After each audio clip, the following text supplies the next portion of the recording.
Hello dear friends, today we are going to talk on Ayurveda, our traditional system of medicine, our traditional knowledge on medicine, our traditional system that have ability to cure the disease, to prevent the disease, to immune our body. Come to the Ayurveda, somewhat introduction on Ayurveda. Ayurveda, as all of we are aware with, ancient science of life, traditional knowledge on that medicine. It is believed to be prevalent for last 5000 years in India.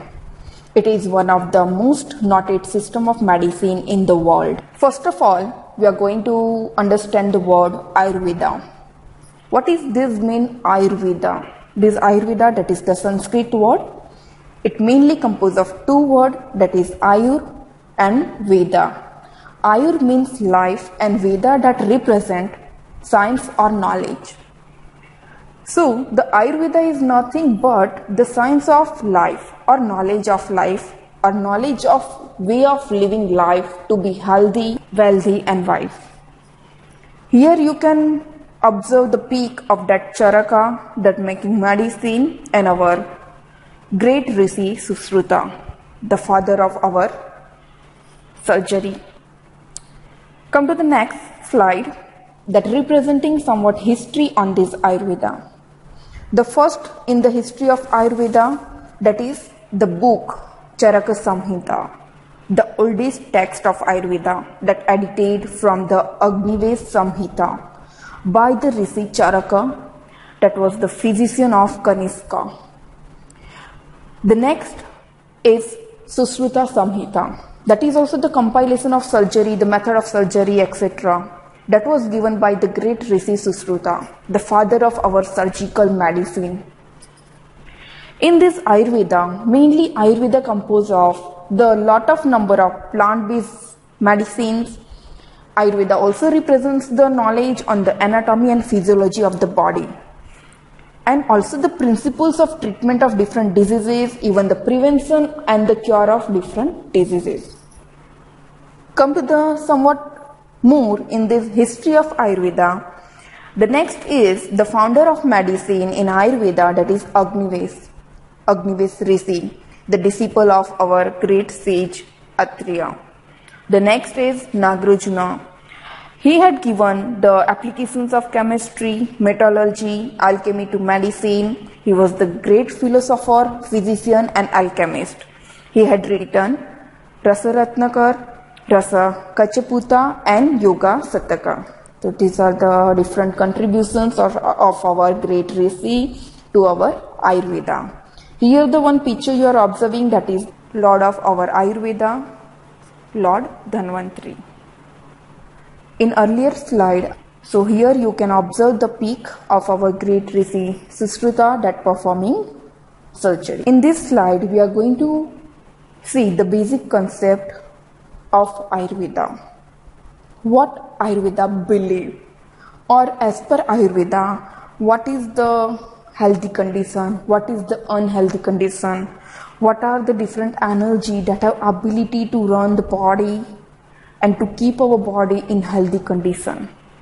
So mainly basic principle of Ayurveda are, first one Panch Mahabhuta Siddhanta, the next is Tridosha theory, and the next is Rasa Guna Virya Vipaka Prabhava Siddhanta.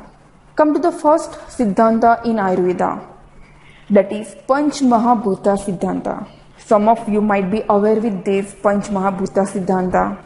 Ayurveda believe that everything in this universe is composed of mainly 5 basic elements. What are these 5 basic elements? You can observe in the slide: Agni, Prithvi, Vayu, Akasa and Jal. So in Ayurveda, there is a belief, there is a hypothesis that everything in the universe, it might be human body, it might be any plant, it might be any drug, it might be mineral, that composed of mainly 5 basic elements. And these 5 basic elements are known as Panch Mahabhutas. So here you can observe in this slide what we discussed, that Panch Mahabhuta, every substance in the universe, that combination of Panch Mahabhuta, each of it have its own characteristic, own feature, own properties, and it it has its own means of identification. The perfect balance of this Panch Mahabhuta represent the healthy state of the human being, and if there is a disturbance in the balance of Panch Mahabhuta, that represent the illness of the human body. So that is Panch Mahabhuta Siddhanta. Now come to the next point in this Panch Mahabhuta Siddhanta. As we said that Panch Mahabhuta, 5 elements of life, we can say. So what these elements are responsible for? So it is mentioned in Ayurveda, or the hypothesis is there in Ayurveda, that Prithvi element represents the shape and the form of body. Apa, that is our water, represent, or the jal, represent moisture, liquidity and lubrications. Agni, fire, that have ability to represent our heat, energy, or it is responsible for heat and energy in the body.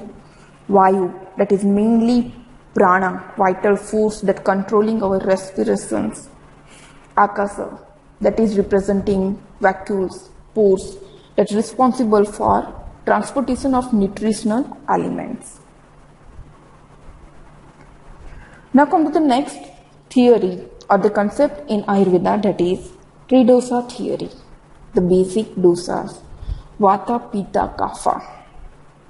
These dosas are known as mind-body types, or the subtle energy that cannot be perceived but that express particular pattern, the unique blend of physical, emotional and mental characteristics.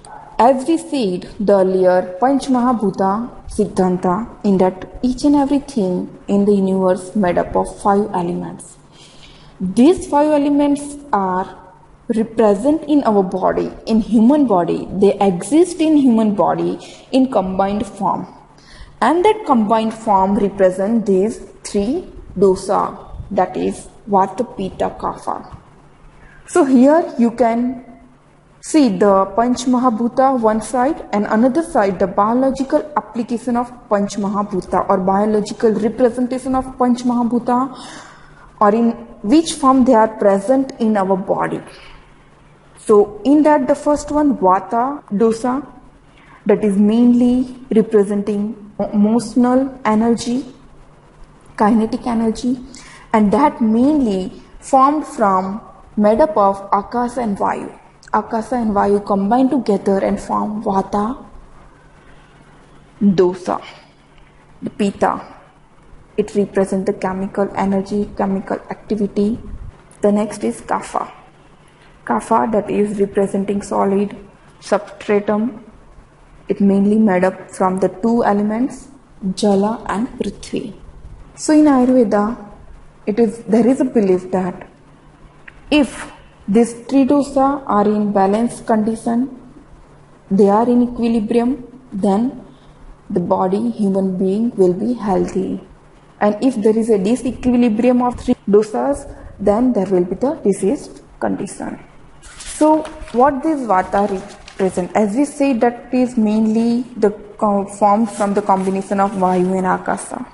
Each and every dosa has its characteristic property, and it has ability to get imbalance due to environment, due to food, etc. So Vata, that made up from the Vayu and Akasa. The characteristic of Vata, that represent the lightness, mobility.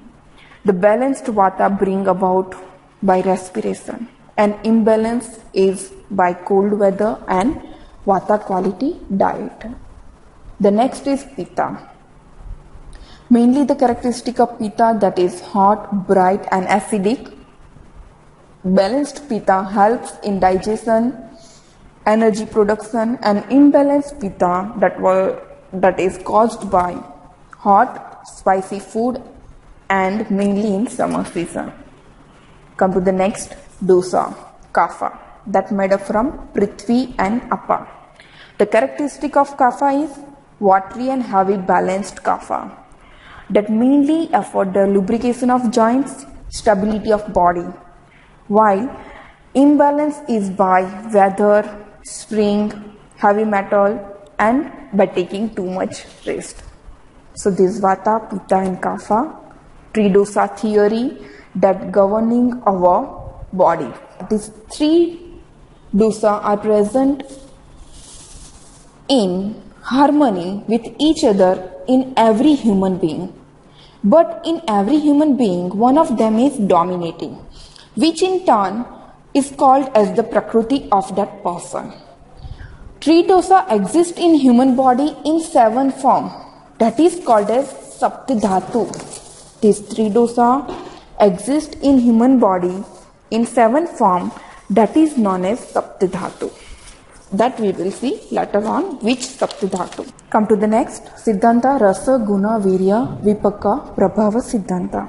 So this Siddhanta of Ayurveda that represent the mainly important pharmacological property or the principle of Dravya, that is our drug, medicine. Rasa represent the therapeutically active agent from our plant-based medicine. Which active agent is responsible for therapeutic activity? That is the rasa of that plant.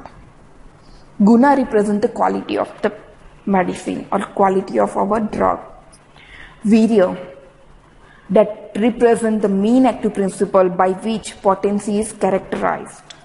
Vipaka, that represent the product of digestion of that our dravya or medicine or drug.